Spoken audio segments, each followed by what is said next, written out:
ನಾವು ಈಗ ಇರುವಂತ ಜಾಗ ದೊಡ್ಡ ಆಲದ ಮರ ಅಂತ ಹೇಳಿ ಇದು 400 ವರ್ಷ ಹಳೆಯದ್ದು ಅಂತಂದ್ರೆ 17ನೇ ಶತಮಾನದ್ದು. ಮತ್ತೆ ಇದು 3 ಎಕರೆ ಜಾಗದಲ್ಲಿದೆ. ಆದ್ರೆ 2000 ವರ್ಷದಲ್ಲಿ ಅದರ ಮೇನ್ ಕಂಡಕ್ಕೆ ಕಾಯಿಲೆ ಬಂದು ಹಾಳಾಗುತ್ತೆ. ಆದ್ರೆ ಅದು ಪೂರ್ತಿಯಾಗಿ ಸಾಯೋದಿಲ್ಲ. ಅದರ ಕೊಂಬೆಯಿಂದ ಬಂದಿರುವಂತ ಬಳ್ಳಿಗಳಿಂದ ಅದು ಮತ್ತೆ ಚಿಗುರುತ್ತೆ. ಈಗ ಅದು ನೋಡೋದಿಕ್ಕೆ ಬೇರೆ ಬೇರೆ ಮರ ರೀತಿ ಕಾಣಿಸುತ್ತೆ. ಇದು 95 ಅಡಿ ಉದ್ದ ಇದ್ದು ಮತ್ತೆ ಇದರಲ್ಲಿ ಅಪ್ರಾಕ್ಸಿಮೇಟ್ಲಿ 1359 ಬೇರುಗಳು ಅದರ ಕೊಂಬೆಗಳಿಂದ ಬಂದಿದ್ದಾವೆ. ಅದರಲ್ಲಿ 811 ಭೂಮಿಗೆ ಟಚ್ ಆಗಿ ಮರಗಳಾಗಿದ್ದಾವೆ.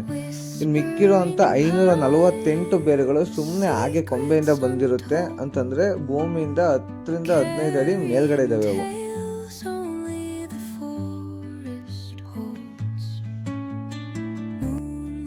ಎಲ್ಲರಿಗೂ ಒಂದು ಪ್ರಶ್ನೆ ಕಾಡ್ತಾ ಇರ್ಬೋದು, ಈ ಒಂದು ಮರವನ್ನ ಏನಕ್ಕೆ ಕಟ್ ಮಾಡದೆ ಹಾಗೆಯೇ ಉಳಿಸಿದ್ದಾರೆ ಅಂತ.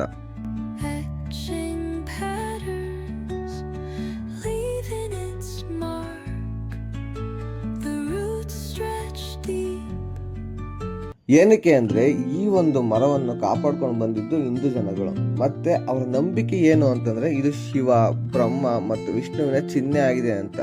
ಮತ್ತೆ ಇಲ್ಲಿ ಮುನೇಶ್ವರ ದೇವಸ್ಥಾನ ಕೂಡ ಇದೆ.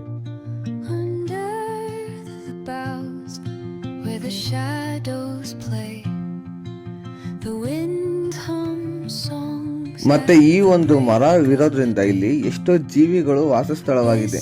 ಮಂಗವಾಗಿರ್ಬೋದು ಅಥವಾ ಅಳಿಲಾಗಿರ್ಬೋದು ಅಥವಾ ಬಯೋಡೈವರ್ಸಿಟಿ ಕನ್ಸರ್ವೇಷನ್ ಮಾಡೋದಕ್ಕಾಗಿರ್ಬೋದು.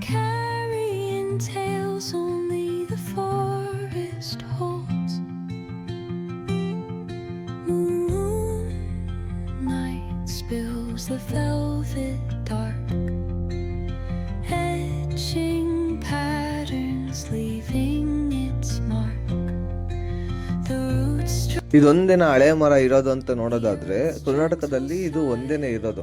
ಆದ್ರೆ ನಮ್ಮ ದೇಶದಲ್ಲಿ ಇದು 2ನೇ ಓಲ್ಡೆಸ್ಟ್ ಟ್ರೀ. ಆಂಧ್ರ ಪ್ರದೇಶದಲ್ಲಿರುವ ಅನಂತಪುರದಲ್ಲಿಯೂ ಕೂಡ ಒಂದು ಆಲದ ಮರ ಇದೆ. ಅದಕ್ಕೆ 550 ವರ್ಷ ಹಳೆಯದಾಗಿದೆ. ಜೊತೆಗೆ ಅದಕ್ಕೆ ಎಷ್ಟೊಂದು ಗಿನ್ನಿಸ್ ವರ್ಲ್ಡ್ ರೆಕಾರ್ಡ್ ಕೂಡ ಬಂದಿದ್ದಾವೆ. ಮತ್ತು ಇದು 5.41 ಎಕರೆಯಲ್ಲಿದೆ. ಮತ್ತೆ ವೆಸ್ಟ್ ಬೆಂಗಾಲ್ ಅಲ್ಲಿ ಇರುವಂತಹ ಆಚಾರ್ಯ ಜಗದೀಶ್ ಚಂದ್ರ ಬೋಸ್ ಇಂಡಿಯನ್ ಬೊಟಾನಿಕ್ ಗಾರ್ಡನ್ ನಲ್ಲಿ ಕೂಡ ಆಲದ ಮರ ಇದೆ. ಅದಕ್ಕೆ 250 ವರ್ಷ ಹಳೆಯದಾಗಿದೆ. ಮತ್ತೆ ಅದು 4.67 ಎಕರೆಯಲ್ಲಿದೆ.